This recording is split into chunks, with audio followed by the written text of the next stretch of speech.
I'm gonna start with my very first biggest inspiration, my dad. He's the first, and forever will be my inspiration.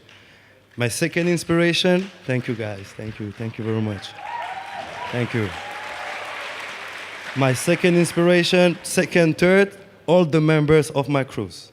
Yeah? All the members, Yukeson, Babson, Malcolm over there, my little brother, like all of them, they're part of my story. And then I have, a bunch of others, but those are the principal. My family and my crew members.